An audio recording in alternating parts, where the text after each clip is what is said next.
sigas nuestro programa a través de las redes sociales. Con la ley en la mano oficial. ¿Qué tal, amigos? Buenas tardes. Una vez más, Con la ley en la mano oficial llega hasta ti a través de este medio, las redes sociales. Bien, de la inteligencia emocional. ¿Qué es la inteligencia emocional? Y muchas gentes te preguntan o se preguntan por ahí, ¿qué tan inteligente eres? Oye, si no sabes tomar una decisión, no eres inteligente. Y entonces te equivocas. Pero como te equivocaste, te falta inteligencia. Nos juzgan, nos critican, pero además a veces nos bulean o nos hacen bullying. Y para tratar todo este tema, se encuentra con nosotros Guadalupe, mejor conocida como Pita Ruiz del Río. Hola, Alex. Hola, Guadalupe. Vamos a platicar ese tema de la inteligencia emocional. ¿Qué es la inteligencia emocional y para qué te sirve? ¿Cómo puedes aprender a ser una persona más inteligente? No quiere decir que no lo seas, pero que seas asertivo o asertiva en las decisiones que tomes y cómo puedes empoderarte, fíjense nada más el nerviosismo de la inteligencia emocional. ¿Cómo puedes ser más poderoso ante determinadas situaciones o circunstancias que se te presentan en la vida? Son temas que muchas de las veces no tomamos importancia o no les damos la importancia que requieren. ¿Por qué? Porque pocas veces lo tomamos.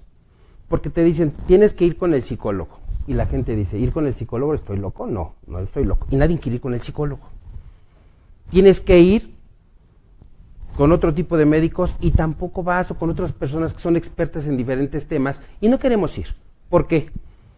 Porque nunca queremos decir, oye, creo que sí estoy un poquito mal. Y reconocer esa parte donde estás mal también es ser muy inteligente. Porque entonces requieres de pedir esa ayuda. Pero bien, amigos, para no dar tanta vuelta y entrar de lleno a lo que es la inteligencia emocional, le vamos a ceder la palabra aquí a Pita para que nos platique un poquito de qué es la inteligencia emocional. ¿Lo dividimos? Hablamos primero de la parte de la inteligencia y luego de la emoción. Venga. Bueno, la inteligencia son las capacidades que tenemos para solucionar situaciones que se nos presentan en la vida. Cuando vamos a la escuela, se nos presentan situaciones y hay que irlas resolviendo, pero también se nos presentan ciertas materias y hay que irlas resolviendo. Es el conjunto de la capacidad, de la habilidad e incluso de la fortaleza. Eso es la inteligencia. Sin embargo, hay diferentes tipos de inteligencia. Se habla de un coeficiente intelectual y hoy en día se habla mucho de la inteligencia emocional. Pues mira, en la actualidad el coeficiente intelectual es muy importante, pero es muchísimo más importante hoy en el desarrollo humano la inteligencia emocional.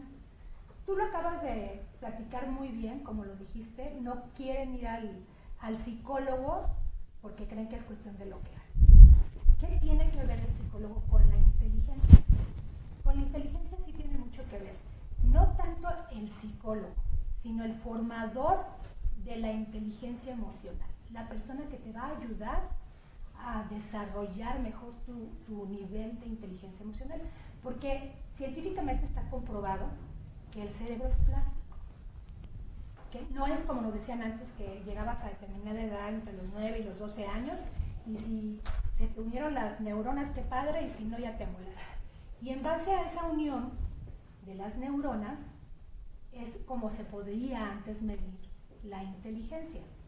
A mayor número de uniones, no voy a hablar con tecnicismos porque luego... No, yo me quedé con una duda y quiero preguntar.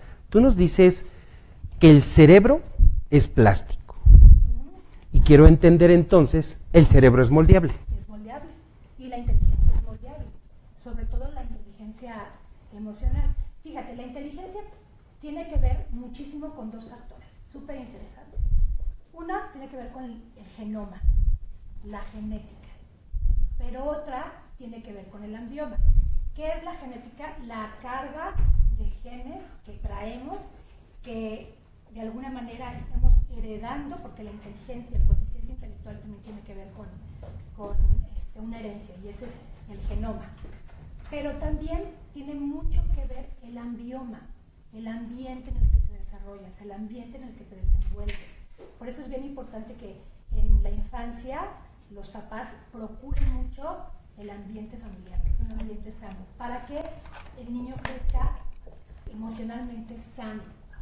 Pero bueno, las emociones hoy en día es un tema que no está de moda, sin embargo se está manejando con muchísima más atención que antes, porque efectivamente el temor que tenía antes la gente era que llevaran al psicólogo. Y lo que un psicoanalista hace es escuchar para que tú puedas concientizar tus situaciones, por ejemplo, en la emoción del enojo. Cuando uno está narrando un incidente doloroso por algún enojo que se le provocó, cuando uno lo concientiza ya lo ve de otra manera y entonces aprendes a pasar a través de la emoción del enojo y la transformas. Eso es inteligencia emocional. Y cuando te dice la gente, pero no se enoje, ¿por qué se enoja? Ya ve, mire, ¿y cómo se está enojando? A ver, ¿qué vamos a hacer? Es lo que yo te platicaba. Como mucho tiene que ver con el ambioma, primero es que te concientices que el ambiente en el que viviste te pudo haber dejado muchas situaciones a nivel memoria inconsciente, que la tienes ahí, que te hace ser impulsivo y reactivo. O sea, si tú viviste en un ambiente hostil, con un padre que te gritaba, con una madre que te gritaba, obviamente esa información, porque los padres decían, ni me entiende, está chiquito, ni sabe de lo que estoy hablando, pero toda la información, tanto de los sentidos del gusto, del tacto, del oído, de la vista, todas esas percepciones se guardan en la mente inconsciente. Y si el padre era gritón y la madre era regañona, neurótica, etcétera y demás, entonces tú traes esa carga, no nada más genética, no nada más del genoma, sino también del ambioma. Y posteriormente tú vas a reaccionar de la misma manera. Fíjate que en algún momento alguien me preguntaba, hace tiempo platicaba yo con un criminólogo y me decía, padre alcohólico, hijo alcohólico, madre prostituta, hijo, hija, prostituta. Yo, en ese moldeamiento del cerebro y por lo que nos estás comentando, el ambioma del ambiente, es a lo que nos referimos. Si vivo en ese ambiente, ¿voy a ser igual que mis padres? Bueno, no podemos generalizar. Hay gente que dice, yo no quiero ser como mis padres, y van a terapia, por ejemplo, ¿no? O se inscriben a algo donde les puedan ayudar a desarrollar su inteligencia emocional para no repetir esos patrones. Sí, porque yo digo, bueno, yo no quiero ser como mi papá, yo no quiero trabajar de lo que trabajó mi papá, yo me voy a poner a estudiar, por ejemplo. Y bueno, tienes tu libre albedrío, vas desarrollando tu propia inteligencia con la edad, vas renunciando a ciertos hábitos familiares y adquieres tus propios hábitos. Eso es la plasticidad neurológica, ¿sí? Que tú generes nuevos hábitos diferentes a los que tú viste en tu casa. Amigos, sin embargo, te voy a decir una cosa, la información que tú recibiste, que tú oíste, que tú viste, se queda ahí guardada y en cualquier momento que tú te reestimules, vas a reaccionar igual que papá y que mamá. Por eso es bien importante el entrenamiento de la inteligencia emocional. Fíjense nada más, amigos y amigas. Todos podemos cambiar entonces, no nos quedemos como tal. Apliquemos esa inteligencia emocional para poder tener una mejor superación, pero además, con esa inteligencia emocional, vamos a lograr que nuestros hijos a futuro sean mejores personas de lo que hoy somos nosotros. Claro, de eso se trata la inteligencia emocional. Fíjate que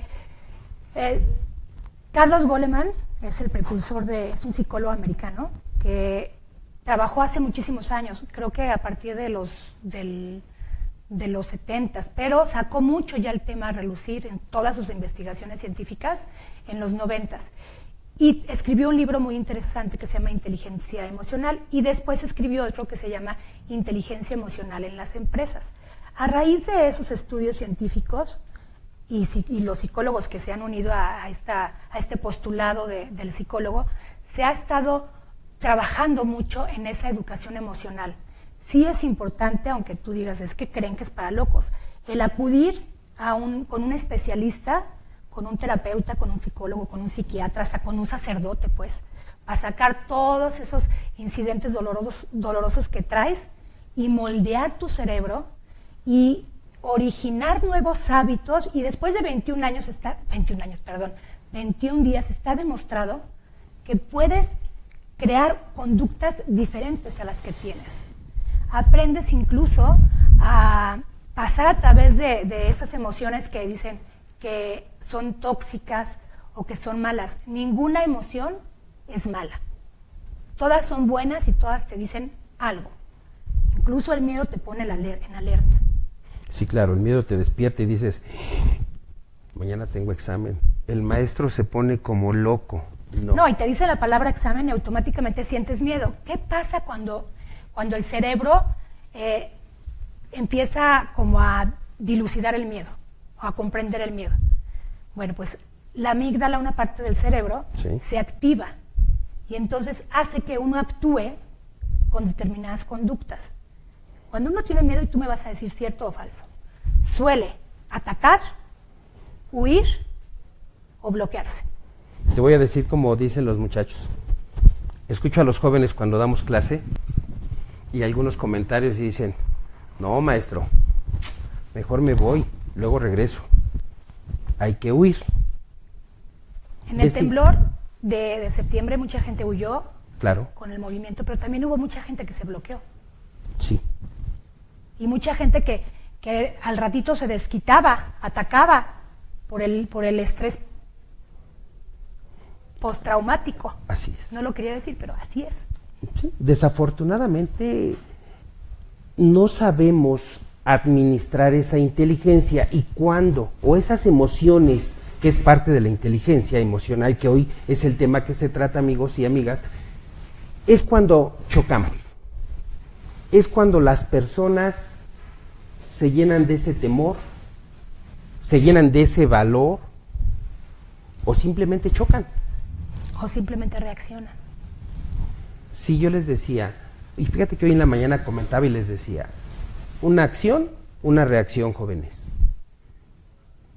Desafortunadamente, las reacciones que en ocasiones se toman por la acción que realizó otra persona, en ocasiones estas reacciones van más allá, rebasan los límites del respeto, de la ley y de todo lo que ustedes se puedan imaginar. Por eso la inteligencia emocional es tan, pero tan importante que podamos llevarla y superarla. Nuestra experta nos va a platicar un poquito más después de este corte comercial y regresamos para seguir platicando qué es la inteligencia emocional y cómo la podemos aplicar.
Se celebran 80 años desde que el presidente Lázaro Cárdenas expropió la industria petrolera. Esto surgió a raíz de que en 1934 se planteó una huelga por parte de la industria petrolera El Águila. Su demanda era una mejora de salario. La cantidad de sindicatos era mayor al número de industrias petroleras, por lo que pronto la industria entera decidió mejorar las condiciones de trabajo. El gobierno intentó conciliar las diferencias, pero la negativa de las petroleras fue tal que llevó a la decisión de expropiar la industria. Cárdenas argumentó que la industria tenía dinero, pero que muy poco era invertido en beneficio no solo de los trabajadores, sino de la sociedad mexicana.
tip para incrementar. Y regresamos después de este corte comercial, amigos, y vean ustedes, la inteligencia emocional, la reacción, dijo Polo Polo, la sagacidad de la mente. Pues aquí estamos una vez más con ustedes tratando el tema inteligencia emocional. Amigos y amigas que están allá, no se pierdan este programa y recuerden que lo pueden seguir viendo cuantas veces quieran. Estamos con Pita Ruiz y estamos tratando el tema de inteligencia emocional. Bien, ¿cuál sería un mecanismo o una forma en la que la gente puede activar esa inteligencia emocional en sus hijos y en sí mismos, claro? La técnica, ¿no? Hay muchas. Pero bueno, antes Pero diles de pasar, una sencilla para que la gente diga, con eso lo voy a hacer. Ok. Antes que nada, enseñar a los niños a reconocer lo que están sintiendo. Que acepten la emoción, no importa que sea enojo, que la digan, que la reconozcan y que pasen a través de ella. Antes de que uno se enoje, es bien interesante el no actuar de forma reactiva. Te repito, somos muy reactivos, actuamos por impulso, no analizamos las situaciones y entonces nos vamos como hilo de media, reaccionamos automáticamente y entras en el enojo y entonces empieza la discusión, empiezas a elevar los tonos de voz, cambia el paralenguaje, la forma en la que te empiezas a comportar y a expresar con las personas y bueno, se viene todo para abajo. Si uno respirara de forma más consciente, oxigenas el cerebro. Y al oxigenar el cerebro, pues, ¿qué crees? Que se activan todas esas neuronas, neurotransmisores, químicos, la neurología, y entonces es increíble porque analizas la situación.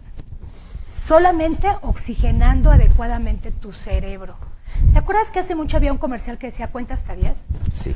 Hoy deberían de producir uno que dijera inhala y exhala, porque en esa respiración consciente tú puedes en ese momento empezar a gestionar adecuadamente las emociones. Bueno. Llámese la que sea, incluso la tristeza, ¿no? Y fíjate que siempre en una situación de enojo, detrás del enojo hay una persona triste, ¿eh? Es como que su emoción primaria, y como no la manifestó, no la platicó, no la habló, pues se pasa a otra emoción, a la secundaria, y se vuelve enojo. Y hablando de secundaria, fíjate que un día me dice una persona, a ver, Barrón, ¿te duele? Quéjate. ¿Quieres llorar? Pues llora. Claro. Si estás enojado, dilo y dinos por qué. Lo que pasa es que desafortunadamente los padres de familia, a falta de este conocimiento, a falta de esta educación que debería de ser básica en la escuela, decían no llores, pareces niña. Cállese, los hombres no lloran. ¿Quieres llorar con razón? Ven, te doy tu coco para que llores con razón, ¿no? Así Entonces, es. ¿qué pasa? Que inhibes las emociones. Y es bien importante hablar de lo que estás sintiendo, reconocer lo que estás sintiendo. Sí. Y sabes que no tienes por qué reprimir la emoción. Y sin embargo, a la fecha, muchos papás, cantidad de padres, siguen haciendo esa parte de reprimir, que el hijo varón reprima el llorar y el dolor. En el varón también. En el varón. Pero te voy a decir también en qué situación, que es muchísimo más triste que suceda, en un deudo. En una persona que perdió a un familiar y que está en un proceso de duelo, y un proceso de duelo implica tiempo, que pase, no sé, 1 mes, 2 meses, 3 meses de que enviudó, que se le murió el novio o perdió un hijo, lo que tú quieras, y que se atrevan a opinar sobre tu llanto. Es que no llores, no lo dejas ir, mira, ya échale ganitas. ¿Sabes qué? Eso es una falta de respeto a tus propias emociones. Se vale llorar y un deudo puede llorar el tiempo que requiera para desahogar su dolor, para desgastar su dolor. Y no tenemos que reprimirlo. Eso de que por favor ya no llores porque tienes que hacer algo para que no estés deprimido. Entonces, ¿qué pasa uno? Que esas emociones luego las transforma. Y te la vives enojado. Fíjense nada más. Entonces, ¿quieres llorar? Pues llora. La problemática es que cuando hay un deceso y ese familiar es muy cercano o esa amistad es muy cercana, la gente ya no quiere Bueno, es que acuérdate que empiezan los miedos. Se pierde a alguien. una pérdida, una muerte, o incluso la pérdida de un trabajo, no vayamos a una muerte. La pérdida de un trabajo te origina emociones, incertidumbre, miedo, enojo, muchísimas cosas. Entonces, ¿qué pasa? Empiezas a tener miedo. Miedo porque pues, la economía, porque los gastos, porque por lo que tú quieras. Entonces, te bloqueas. Fíjate que yo he visto, ahorita que tocas ese tema, una pérdida del trabajo. Yo he visto a mucha gente llorando, pero llorando porque perdió el trabajo. ¿Y qué bueno que pueden llorar. ¿Qué voy a hacer? ¿Cómo que qué vas a hacer? Pues buscar otra chamba, o sea, no hay de otra. Vamos a buscar otro trabajo donde nos pueda ir mucho mejor. Sí, ese es un pensamiento constructivo y proactivo y está padre, pero hay que aguantar el proceso de duelo de la persona para que asimile lo que está sintiendo, para que pueda descubrir cuáles son las emociones. Evidentemente hay tristeza, pero también hay otras cosas. Hay miedo a la soledad. En el caso del trabajo, pues hay miedo a no encontrarlo. Entonces, si no las depuras, si no las sacas, te quedas con ellas y después la transformas en enojo y te vuelves una persona, pues así como malosa. Malos. De mal humor todo el tiempo, ¿no? Hombres y mujeres no se hagan malos, ni malosos, ni malosas, porque después se hacen amarguetis. Esa es la realidad. Me voy a dar un minuto o un espacio de tiempo para respirar. Porque fíjense que los jóvenes que están atrás de cámaras nos hacen señas muy feas, no sé por qué, no sé en qué le hemos regado hoy, pero bueno, no pasa nada. Yo te digo, es que tú y yo estamos acostumbrados a platicar así, entonces se nos olvida que tenemos que platicar hacia allá. Hay que ver a la cámara Sí, por eso. Perdón. Y nos dicen así, así y así. No nos olvidamos de ustedes nada más y listo. Pero además de todo quiero comentarles a nuestros amigos que se han unido hoy en redes sociales. Rosario Camaño, un saludo, y fíjate que dice Rosario, que es cierto que cuando respiras te ayuda a tranquilizarte y actuar de una forma más positiva. Pero además Rosario nos dice que ella es muy reactiva. ¿Qué le podríamos aconsejar? Pues que no se suba al ring, que se tome su tiempo, que respire, que... Fíjate, te la voy a decir, la técnica de respirar, de inhalar y exhalar, también se maneja dentro de una estructura de la inteligencia emocional y es el mindfulness, el concentrarte en el aquí y en el ahora, con respiración consciente. Sí, a lo mejor lo que está pasando en la vida diaria te pone reactiva, te saca de casillas y actúas por impulso y ya le mentaste la madre a alguien, perdón la palabra, pero se vale, yo creo, ¿no? O te peleaste con el esposo, con la hija, con quien tú quieras. Pero si tú empiezas todos los días con ejercicios de respiración consciente, inhalar y exhalar durante la mañana 2 minutos o 1 minuto, porque al principio se te puede hacer eterno, a mediodía otro minuto y en la tarde otro minuto, lo vas a lograr. Vas a dejar de ser reactivo y vas a ser más analítico. Yo le llamaría, dejas de ser reactivo revolucionario y te vuelves proactivo. ¿También? Ya oxigenaste tu cerebro, ahora actívate, activa todo tu físico y ponte en marcha para un nuevo camino. Por eso dicen aquellos que saben que todo principio es un buen inicio. Claro. Perdón, todo fin es un buen principio, es un buen inicio.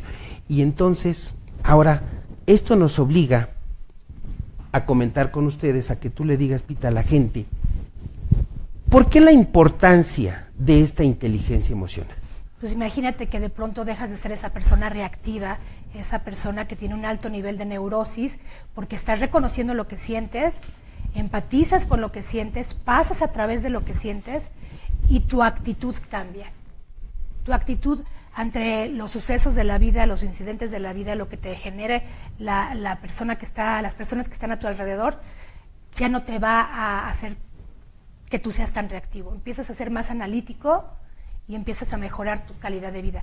La inteligencia emocional puede elevar, sí se puede elevar, se desarrolla. Sí traemos una carga genética, que es nuestra herencia, que habla de un nivel de inteligencia, tanto de inteligencia, coeficiente intelectual como de inteligencia emocional.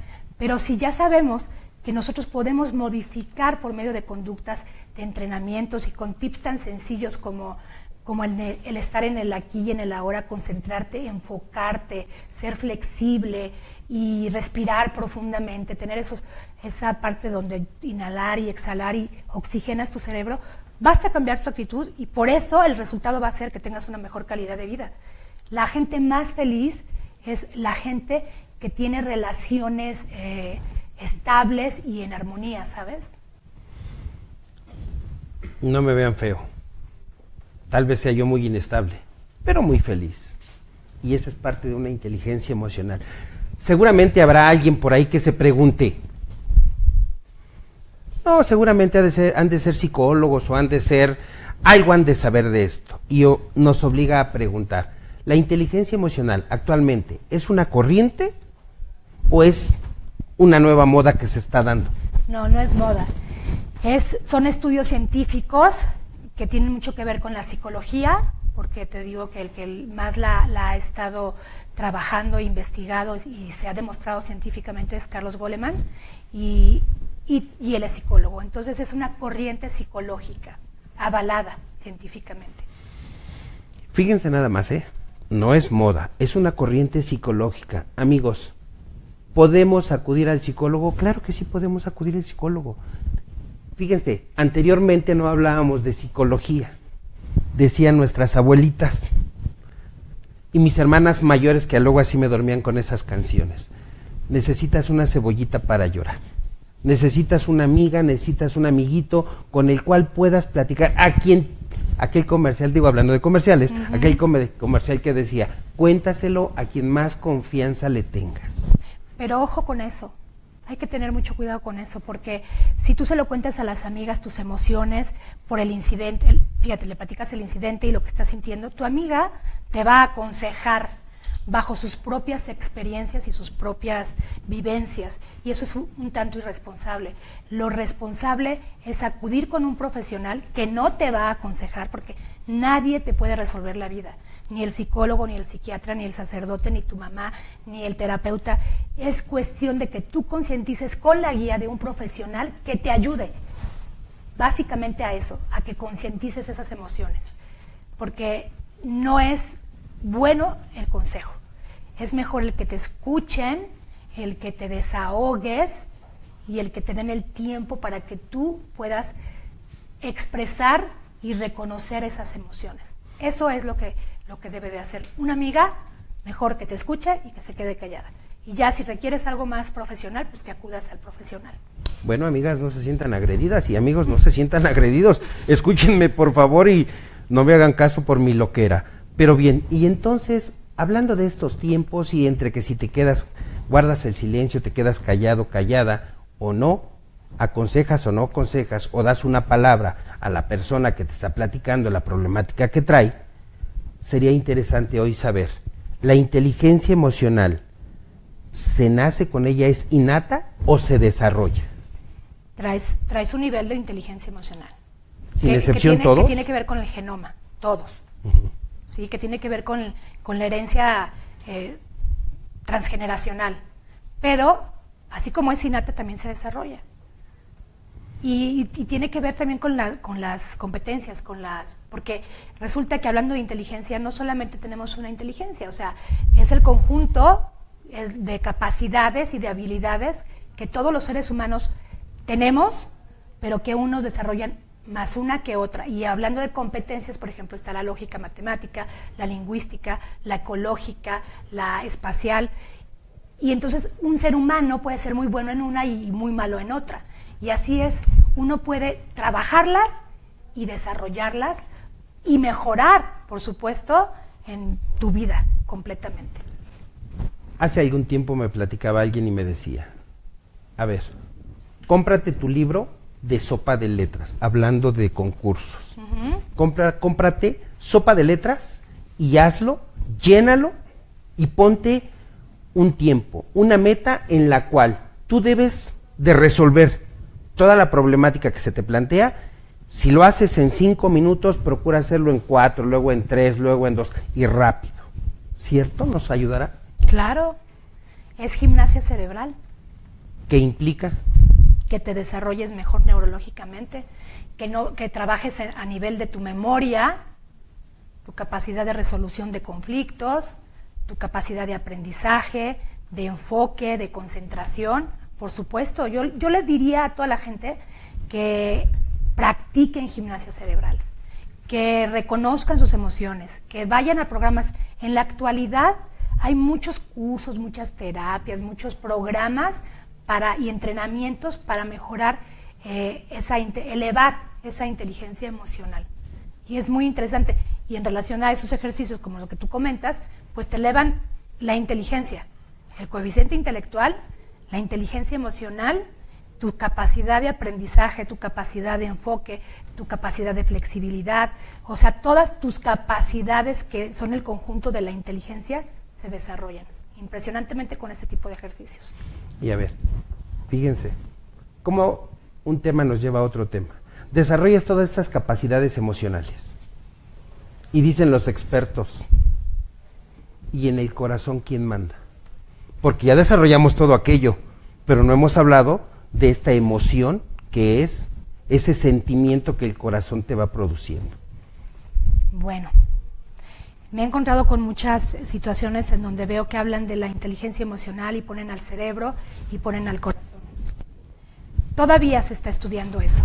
Científicamente están haciendo muchos estudios para ver de dónde salen los sentimientos.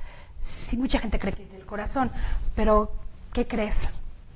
Que todo es del cerebro, todo tiene que ver con la mente, con el sistema límbico donde están todas las emociones. El pensamiento, la emoción origina pensamientos, el pensamiento origina emociones y esos derivan en sentimientos también, ¿no?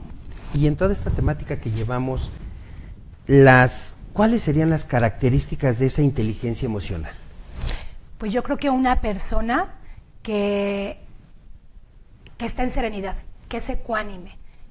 Te voy a decir que es muy difícil estar en el tono emocional de serenidad hasta el cielo, pero una persona que no toma decisiones hasta que no las analiza, que es una persona tranquila, que está en calma, que se toma su tiempo para decidir porque analiza las situaciones.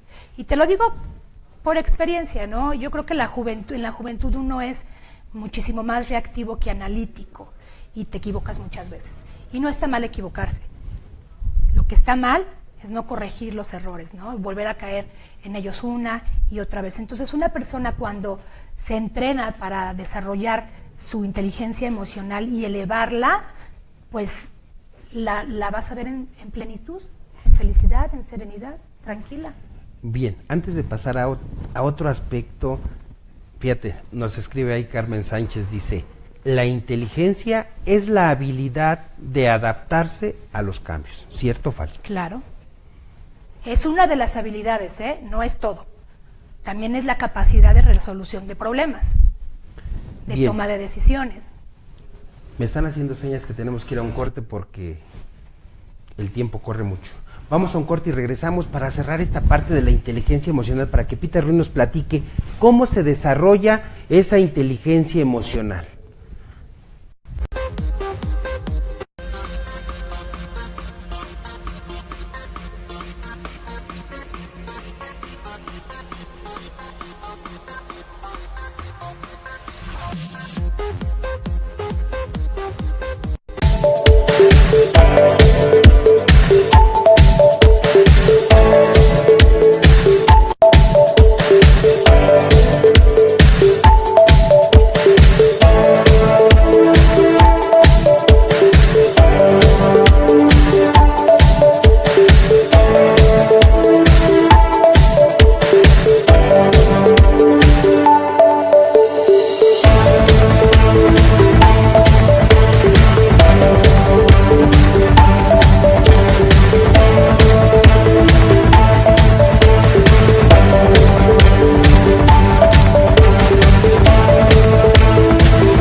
marzo se celebran 80 años desde que el presidente Lázaro Cárdenas expropió la industria petrolera. Esto surgió a raíz de que en 1934 se planteó una huelga por parte de la industria petrolera El Águila. Su demanda era una mejora de salario. La cantidad de sindicatos era mayor al número de industrias petroleras, por lo que pronto la industria entera decidió mejorar las condiciones de trabajo. El gobierno intentó conciliar las diferencias, pero la negativa de las petroleras fue tal que llevó a la decisión de expropiar la industria. Cárdenas argumentó que la industria tenía dinero, pero que muy poco era invertido en beneficio no solo de los trabajadores, sino de la sociedad mexicana.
Bien amigos, regresamos.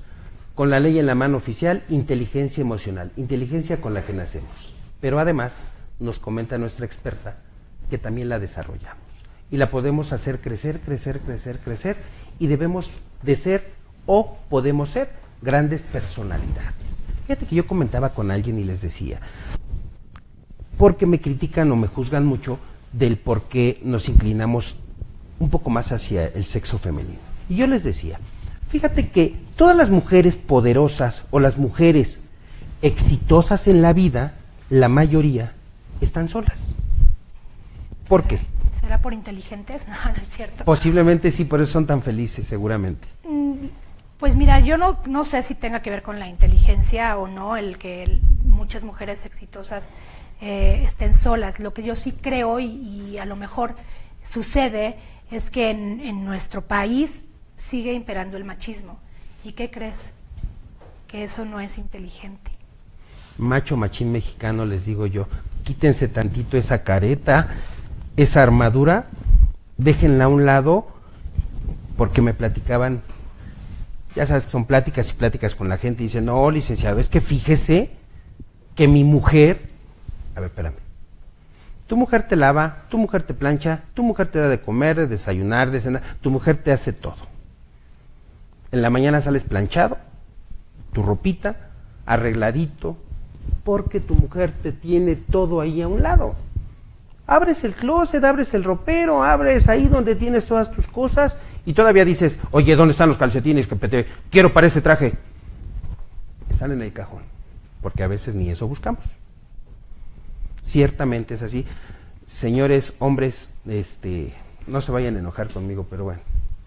Si vieran cómo tengo demarcada la espalda por tanto latigazo, dirían, este hombre tiene toda la razón. Bien, ¿cómo desarrollamos esa inteligencia emocional? Pues mira, te decía hace ratito que hay muchos programas de entrenamiento, pero yo creo que la más importante es reconocer si tú eres una persona reactiva, reactiva quiero decir que actúas de forma impulsiva, que tomas decisiones de forma impulsiva, que peleas, que eres la famosa mechita corta y explotas así de pronto, entonces sí requieres de una ayuda. Y hay que ver de raíz, de infancia, qué heridas puedes traer que te provocaron esa mente reactiva y que actúes tan impulsivamente. ¿Cómo? Con terapia. Sacar de raíz los incidentes dolorosos, concientizarlos, y eso ya te origina que al reconocer tus emociones, que se eleve tu nivel de inteligencia emocional. Después hay otro tipo de programas, por ejemplo el mindfulness, que te ayuda muchísimo, porque es como, mindfulness quiere decir estar en el aquí y en el ahora, en conciencia plena. Pero una de las técnicas más poderosas para el mindfulness tiene que ver con la meditación. La gente que medita, poquito a poco va elevando su nivel de inteligencia emocional. Se puede autogestionar mejor, porque cuando está en la meditación, conectándose con su respiración consciente, esa respiración oxigena tu cerebro y ya tienes como que cargaste la paz o el sistema zen de tu cuerpo para que estés más tranquilo durante el día. La respiración consciente oxigena el cerebro actúa mejor y entonces dejas de ser tan reactivo. Vayan a terapia, vayan a programas de mindfulness, reconozcan sus emociones, no se queden con ellas, no las repriman, sáquenlas, lloren cuando tengan que llorar, expresen lo que tienen que expresar y van a ser más felices y ese cerebrito va a ser pues moldeable y vas a ser más feliz. Se vale quejarse y se vale ser felices. Pero ojo, una persona que constantemente se está quejando y se está quejando y se está quejando con los hijos o con los compañeros de trabajo o con la esposa, pues yo creo que esa persona sí tiene que ir a terapia para que se queje en el lugar indicado, porque si no, no somos contenedores, decía el Dalai Lama, no somos contenedores de la basura emocional de los demás. Chanfles. Hay que ir Aguas, entonces, al lugar con tanto indicado. quejarse. Aguas. Sí se vale expresar lo que estás sintiendo y platicárselo a tus amigos y a tu pareja si tú quieres, pero ¿por cuánto tiempo? Va a llegar un momento en que esas personas van a decir, ya porque me estás contaminando. Es importante, de veras, la terapia es tan importante y tan buena, Alex. Sí, decían alguien por ahí, ay, oye, ya no te quejes tanto. Un día me dijo un psicólogo, platícalo hasta que te canses y lo saques. Y ahorita en lo que estamos tocando el tema dice, bueno, sí platícalo, pero no tanto, porque me contaminas. No, sí platícalo, pero a la persona indicada, a la persona que está preparada y capacitada para tener una escucha activa. Porque los seres humanos cometemos un error. Nos están hablando y ya estamos pensando qué vamos a contestarle antes de estar de verdad escuchando lo que nos están diciendo. Porque somos reactivos. Porque somos reactivos. Entonces la persona, el profesional, sí está entrenado para tener una escucha activa y no intervenir en lo que tú le estás expresando.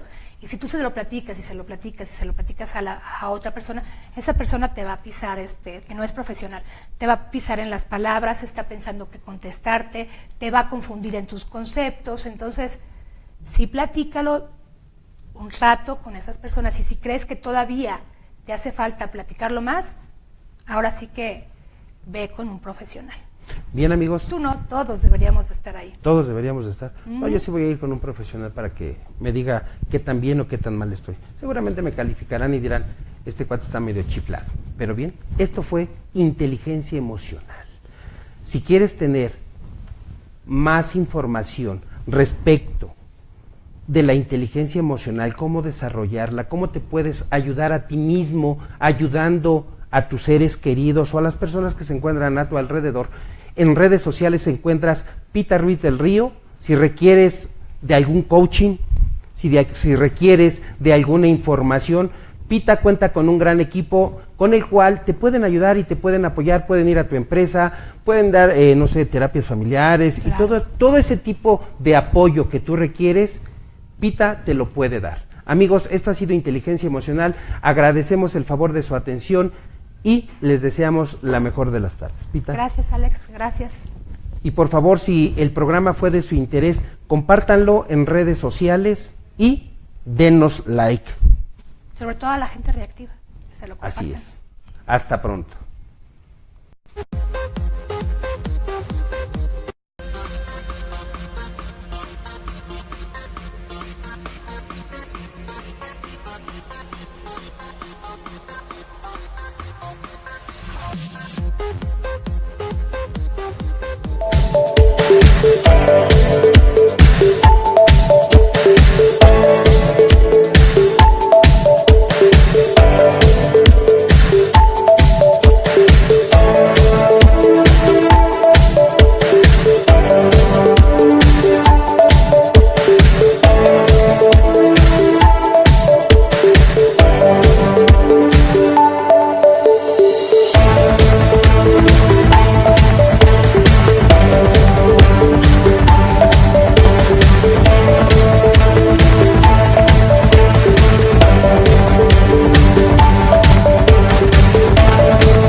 marzo se celebran 80 años desde que el presidente Lázaro Cárdenas expropió la industria petrolera. Esto surgió a raíz de que en 1934 se planteó una huelga por parte de la industria petrolera El Águila. Su demanda era una mejora de salario. La cantidad de sindicatos era mayor al número de industrias petroleras, por lo que pronto la industria entera decidió mejorar las condiciones de trabajo. El gobierno intentó conciliar las diferencias, pero la negativa de las petroleras fue tal que llevó a la decisión de expropiar la industria. Cárdenas argumentó que la industria tenía dinero, pero que muy poco era invertido en beneficio no solo de los trabajadores, sino de la sociedad mexicana.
¿Qué tal, amigos? Regresamos después de este corte comercial. Fíjense que ha sido un programa muy interesante, muy candente, muy de mucha inteligencia.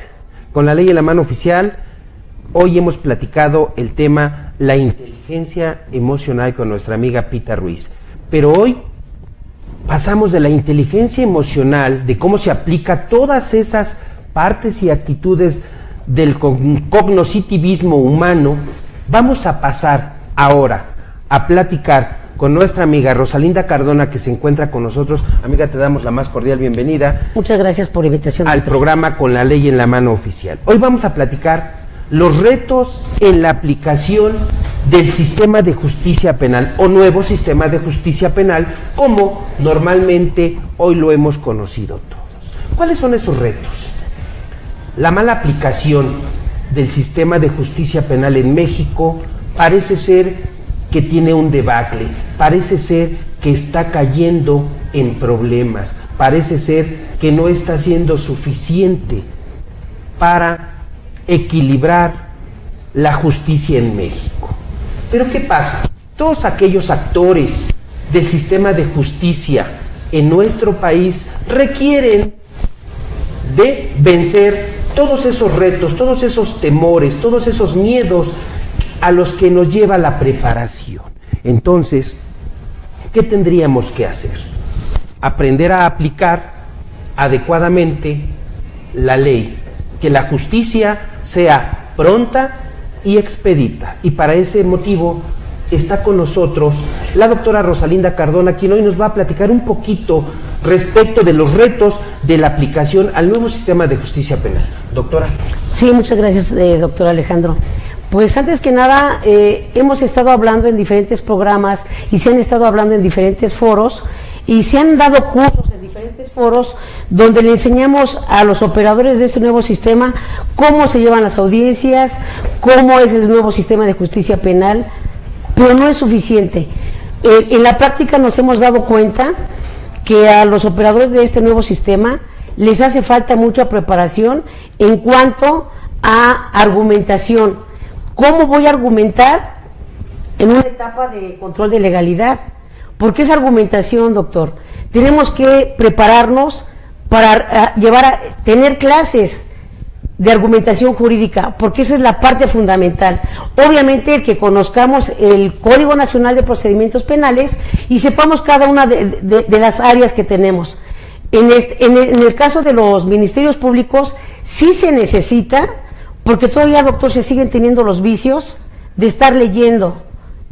Si te das cuenta, en los juicios no se debe de leer. No, y sin embargo, la misma ley te faculta o te permite tener un material de apoyo. Así es. Pero es muy diferente tener el material de apoyo a que esté leyendo tal cual tengo tal y como está en la carpeta de investigación. Sí puedo tener algunos apuntes de apoyo, sí, por supuesto.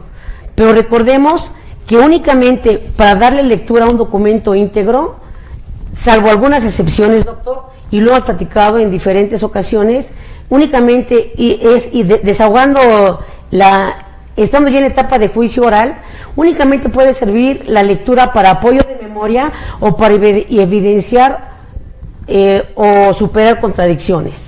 ¿Sí? Fíjate que sí, y si, reitero, la misma ley te faculta y te permite que tú puedas hoy tener ese material de apoyo. Dicen que, bueno, que la aplicación la aplicación del sistema de justicia penal y la falta de capacitación en los actores del sistema de justicia en México, así como todas aquellas personas interesadas en el mismo, fíjense, tal vez lea yo un poquito, me apoye en el mismo. Y sin embargo, ¿qué tendríamos que ver hoy? Hoy tendríamos que aprender, todos los actores o todos los que intervenimos en el sistema de justicia penal específicamente en México, tendremos que aprender la argumentación. Argumentación jurídica. Exactamente. La argumentación jurídica que nos va a permitir manejar un lenguaje correcto y adecuado entre verbal, señas, mímica y no verbal. Y el no verbal. En fin, las expresiones que nuestro rostro también emite es un lenguaje que estamos comunicando y debemos de aprender a comunicarnos entre el juez, su señoría, la contraparte, el Ministerio Público, el asesor de la víctima, el abogado defensor, entre todos los actores que en ese momento se encuentran en la sala, debemos de saber expresar esa parte. Por eso ese es uno de los retos. ¿Cuál sería otro de los retos? Además, vamos a retomando lo que tú estás diciendo, doctor, es muy importante, porque en el momento en que se está llevando a cabo el juicio oral, el juez o el tribunal de juicio oral, porque recordemos que puede ser un juez unitario que lleve el juicio oral, o bien 3 jueces que lleven el juicio oral. ¿Cuál es la importancia de llevar a cabo ese desahogo? Porque ellos van a valorar la prueba. Ante ellos se va a llevar a cabo todo el desfile probatorio y ellos se van a dar cuenta si el testigo se puso nervioso, si el testigo posiblemente esté eleccionado. Van a ver la expresión de esos medios de prueba que de esas pruebas que se van a desahogar en la etapa de juicio oral. Ante ellos se va a llevar todo el desfile probatorio, ¿sí? Y es importante la reacción que se tenga con el perito, con los testigos, con la propia víctima, con el propio acusado. Y a eso me regreso tantito y lo que decía Pita Ruiz, la empatía. A eso se le llama empatía. ¿Cómo vas a interactuar entre una parte, la otra, y si viene un tercero, que podría ser un perito o un testigo? Las dos primeras partes, la víctima y el acusado o el procesado. Sí, además que necesariamente se está interactuando en el momento de estar desahogando las pruebas ante el juez, porque el oferente de la prueba va a interrogar y la contraria, la contraparte, va a contrainterrogar. Y ahí está lo interesante, en que el juez es únicamente un espectador más, pero obviamente siguiendo las reglas que nos pone el propio Código Nacional, de que si voy a interrogar, pues las preguntas no sean insidiosas, no sean preguntas compuestas, sugestivas, etcétera. Pero ese no es el tema de hoy. Pero sí va a estar al pendiente de las reacciones que se tenga el testigo, el perito, el policía que puso a disposición, el policía el primer respondiente, nos tiene que explicar su informe policial homologado. Si realmente lo hizo él, o realmente fue un machote y lo transcribió nada más y nada más se puso a rellenarlo, no lo sé. Claro, y en ese ámbito de competencia de cada uno de los actores del sistema de justicia penal en México, debemos de ser muy honestos con nosotros mismos. Debemos de conocer cada quien la parte que le corresponde actuar. Primer respondiente debe de conocer su ámbito y campo de acción. Así es. ¿Sí? Ese informe policial homologado que se tiene que llenar y que, bueno, son hoja y hoja y hoja y hoja, y que poco a poco se ha ido condensando a efecto de que pueda ser más práctico y entendible. Así es. Por eso también nuestras autoridades hoy en la actualidad están emprendiendo programas para capacitar a los policías, Así y tengan un reconocimiento de validez oficial en esa capacitación. Sí. Entonces, por eso invitamos a todos los amigos, actores del sistema de justicia penal, particulares y servidores públicos, a que sean parte de las capacitaciones. Recuerden que los abogados debemos estar en todo momento actualizados y capacitados, porque el derecho va cambiando, doctora. Así es. ¿Cómo podemos invitar o qué otra parte podríamos ver como un nuevo reto en este sistema de justicia penal que, sin embargo, en 2008 vino el cambio? Sí. Se empezó a aplicar hace 2 años en México, en la Ciudad de México. En el 2016 entró en vigor el Código Nacional de Procedimientos Penales en toda la República Mexicana, pero a raíz del 2008, que fue la promulgación, poco a poco, así como se fue dando poco a poco esos cambios, sobre todo en el Estado de México y en algunas entidades federativas que hicieron su declaratoria de que ya se iba a empezar este nuevo sistema de justicia penal, así se fue implementando el Código Nacional en diferentes partes de la República Mexicana. Pero yo considero que no ha sido suficiente la capacitación. Pese a todo, tener la Secretaría Técnica de Implementación del nuevo sistema de justicia penal, que surgió con la reforma del 2008, no ha sido suficiente la capacitación, doctor. ¿Por qué? Porque nos hemos dado cuenta en las audiencias que vamos en algunas entidades federativas, pero sobre todo en la Ciudad de México, la gente está descontenta. ¿Por qué? Porque dice, no se imparte justicia. ¿Por qué? Porque detuvo a una persona con robo simple, ahí podemos llegar a un arreglo, se pueden dar un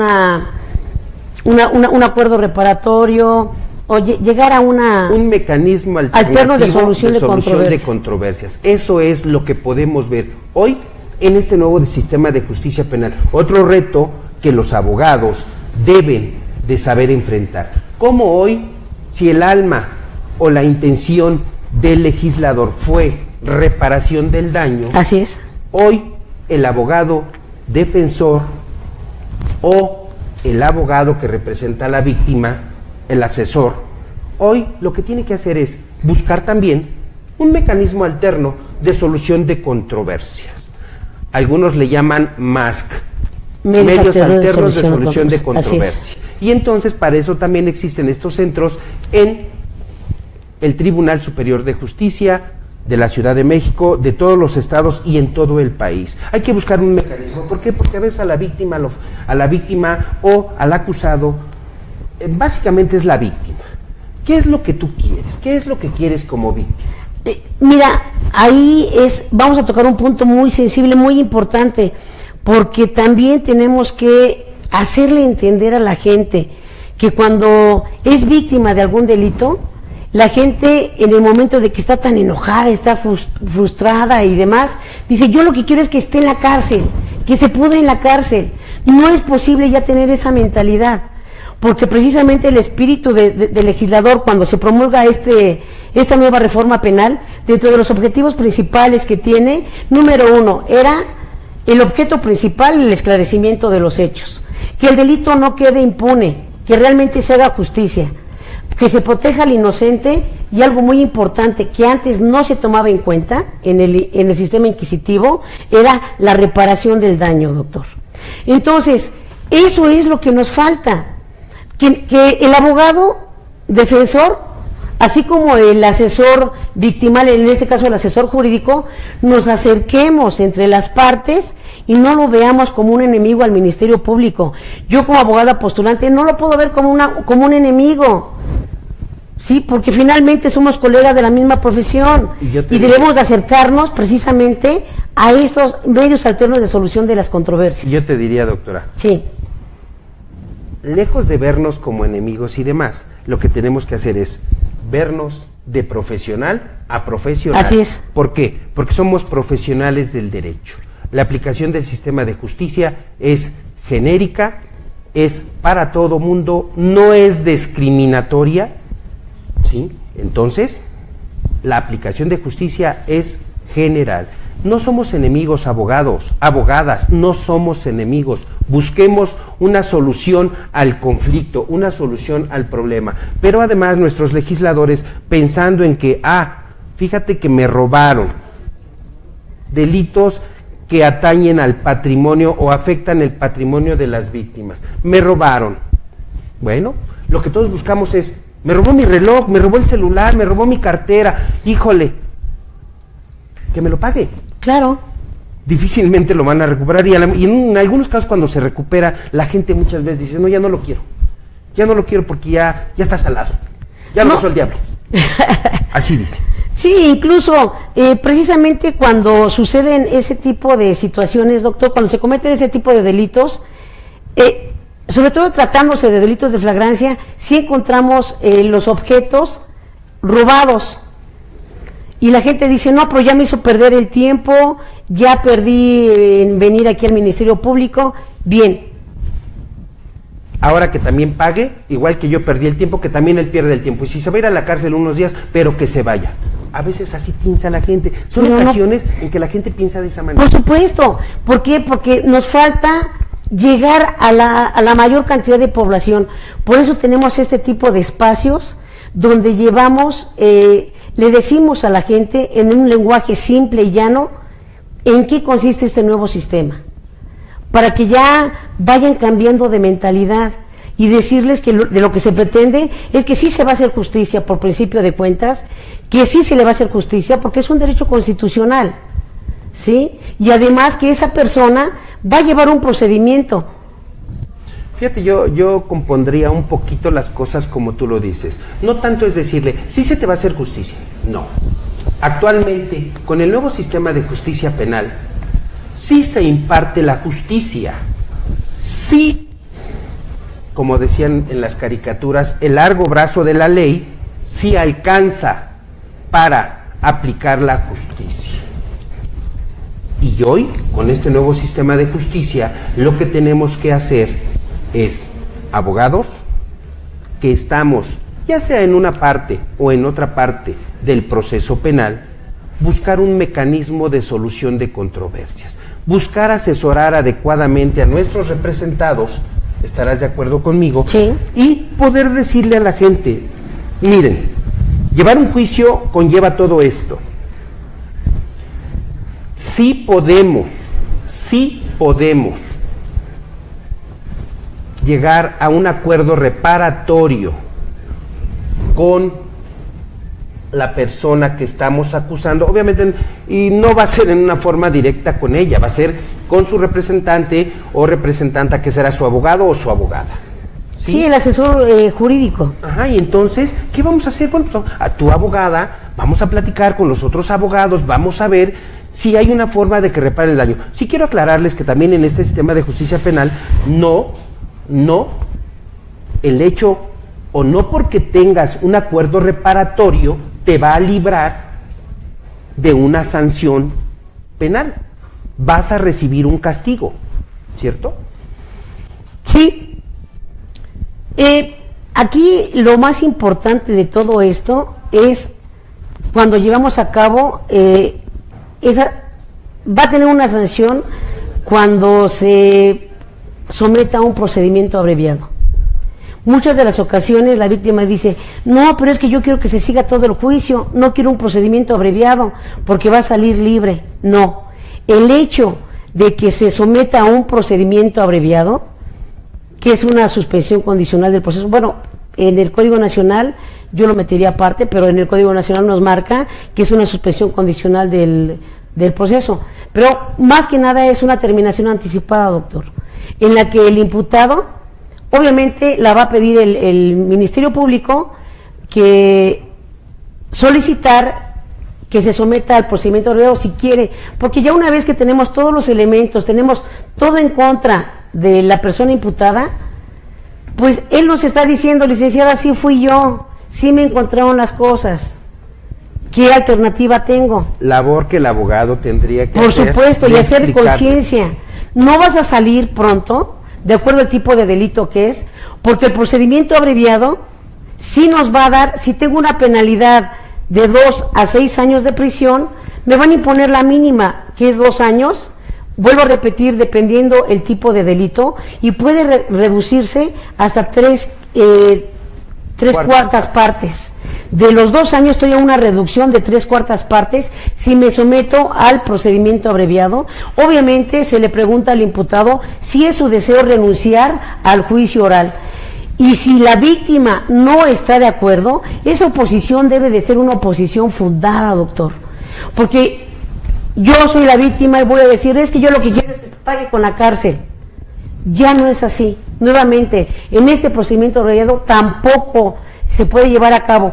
El Código Nacional nos establece, siempre y cuando exista oposición fundada de la víctima o ofendido, fundada en qué razón, que tenga razones de peso, y la única razón de peso que puede ser que no quiera recibir el monto por concepto de reparación de daño. Es que fíjate que en algunas ocasiones el imputado dice, bueno, yo voy a pagar, estoy dispuesto a pagar nada más 100 pesos. Oye, pero lo que te robaste cuesta 200 pesos. Claro. Sí, pero ya estaba usado y yo nada más tengo 100 pesos.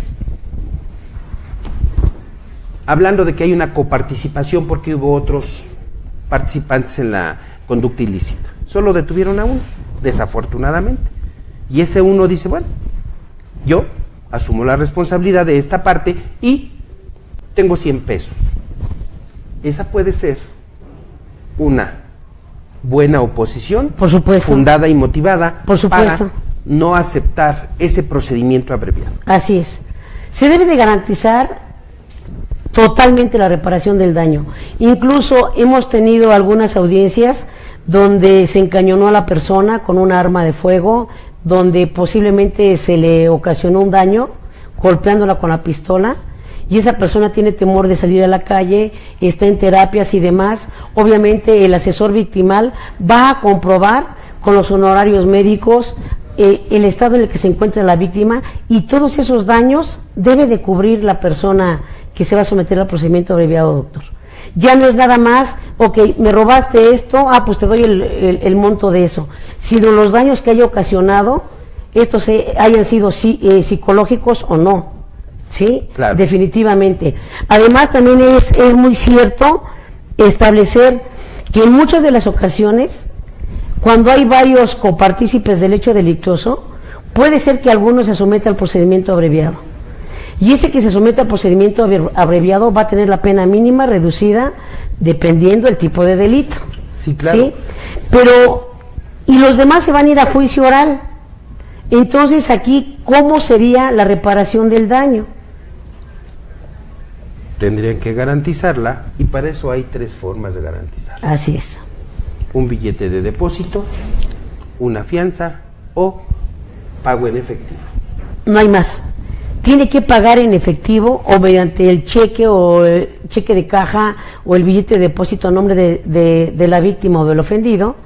Así para es. Que se dé por pagado, porque se le tiene que exhibir al juez. Así recuerden que el juez de control no tiene ningún documento, ¿sí? Nosotros le tenemos que decir, y con el número de depósito tal se le acaba de dar a la víctima por concepto de reparación del daño. Entonces, ya cubierto los requisitos que nos pide el Código Nacional para llevar a cabo el procedimiento abreviado, no hay mayor problema para que se lleve. Que realmente ese es el sentir del legislador, doctor. Sí, y entonces vemos otro reto. Hay que prepararnos, hay que aprender a argumentar, pero además, abogados, debemos de ser conocedores de nuestras leyes. Debemos de prepararnos todos los días, amigos de aulas, de escuelas, de en derecho o licenciaturas en derecho. Por favor, aprendamos todo lo que sea posible, comportémonos, seamos, transformémonos en esas esponjitas que absorbamos todo ese conocimiento que el profesor nos está dando, y claro, tomemos de apoyo los libros para poder conocer todas las argucias, todos los detalles, todo lo que la ley nos permite ver y dar y hacer para poder llevar a cabo un buen juicio penal. Así es. Y sobre todo, ¿sabes qué, doctor? En algunas ocasiones yo he escuchado a mis alumnos decir, pues sí, maestra, estoy en 9º cuatrimestre, pero los exhortamos a que se sigan preparando, a que conozcan ese nuevo sistema, a que lo practiquen, a que vayan a conferencias, talleres, etcétera. Y me dicen, pero es que no tengo dinero. Y es una lástima, doctor, que aquí voy a meter un gol, pero con la ley en la mano, Barrón Consulting y el Instituto Mexicano de Estudios Superiores en Juicio Oral han sido patrocinadores en eventos gratuitos que se han llevado. Por lo menos al año se llevan aproximadamente entre 15 y 20 cursos totalmente gratuitos, doctor. Entonces, les estamos dando la posibilidad de que se preparen.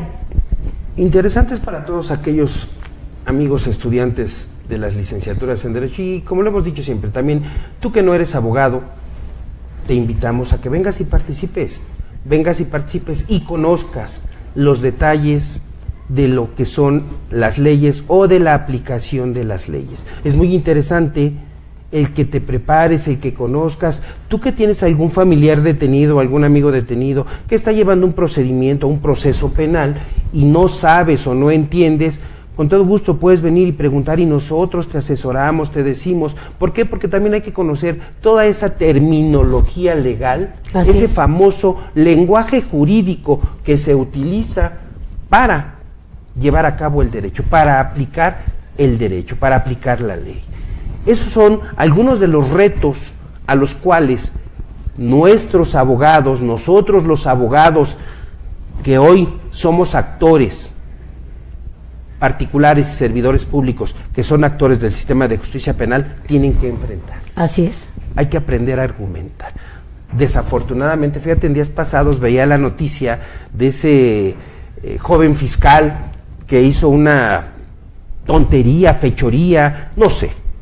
Lo único que ni siquiera puedo justificar nada ni decir nada, desafortunadamente, solo digamos lo que se portó mal, lo exhibieron, lo captó una cámara, un teléfono, quien lo haya captado, lo exhibieron y ven, hoy está enfrentando también la acción de la justicia. No, y además, ¿cuántos fiscales hay que realmente desconocen o se ponen nerviosos en el momento de que el juez les da el uso de la voz cuando se agarra en flagrancia una persona, se detiene en flagrancia, perdón, tiene que explicar el por qué está detenida esa persona? La primera audiencia de control de legalidad, empieza a ponerse nervioso el fiscal, no sabe cómo expresarse y termina confundiendo todo. Somos seres humanos y nos podemos equivocar. Por supuesto, tenemos todos el derecho de equivocarnos, pero abogados, preparémonos para evitar toda esa problemática. Claro está que en algún momento alguna situación, circunstancia o persona nos impone y decimos, ¡ay Dios! Hombre, ¿qué voy a hacer? A veces no sé ni qué decir. Pero tenemos que prepararnos para enfrentar esa temática. ¿Sí? Así es, doctora, todo este tema de los retos que existen actualmente para llevar a cabo la buena aplicación en el sistema de justicia penal son los que enfrentamos todos los días. ¿Y en dónde los vamos a superar? Los vamos a superar preparándonos. Así es. Tomando talleres de argumentación jurídica, tomando talleres prácticos y sobre todo llevando simulaciones. Y además que vayan a las salas del juicio donde se está llevando a cabo para que vean en vivo y en directo. Así es. Para que los imponga, para que tengan el conocimiento de cómo es la sala. No es lo mismo que lo platiquemos tú y yo aquí en un estudio, que estemos llevando a cabo esta plática, a que vayamos directamente, y es más, sentado como público para ver cómo se va a desarrollar esa audiencia. Porque sí impone, claro, el que estés ahí. Entonces, que vayan nuestros alumnos, que vayan los abogados que no conocen ese nuevo sistema, porque es una buena manera de aprender y obviamente prepararse, y como el doctor, como bien lo habías dicho, que conozcamos la ley, que conozcamos el Código Nacional de Procedimientos Penales, y obviamente tenemos que aprender teoría del delito, doctor. Claro. Porque si no... Que ese será otro tema más adelante, que vamos a platicar con ustedes, la teoría del delito. Bien, amigos, debemos de agradecer al presidente del Tribunal Superior de Justicia de la Ciudad de México, que han permitido el acceso de todas aquellas personas a un juicio oral para que empiecen a conocer el sistema. Esa es otra forma de poder conocer al sistema. Vean que nuestro tribunal, el personal del Tribunal Superior de Justicia, también es partícipe del aprendizaje que hoy todos llevamos. Y claro, invitemos también a nuestros amigos, los señores jueces, en materia penal, de que comprendan un poquito. Sí es cierto que el abogado debe de estar preparado, porque así lo marca la ley, preparado, y la víctima o el imputado tienen derecho a tener una defensa digna y profesional. Sí, una defensa técnica y adecuada. Sí, entonces, señores jueces, a veces también nos equivocamos, todos los abogados nos equivocamos. En algún momento ustedes también se pueden equivocar o se equivocan. Y bueno, somos seres humanos. Con la ley en la mano, oficial trajo hasta ti el día de hoy Inteligencia Emocional con Pita Ruiz y los retos para la aplicación del nuevo sistema de justicia penal con la doctora Rosalinda Cardona. Bien, mis amigos, les agradecemos el favor de su atención y los esperamos en una nueva emisión más de Con la Ley en la Mano, oficial. Doctora, gracias por tu participación y por haber platicado más. Al contrario, muchas gracias por la invitación, doctor, y pues estamos a tus órdenes. Gracias. Muchas gracias. En el siguiente...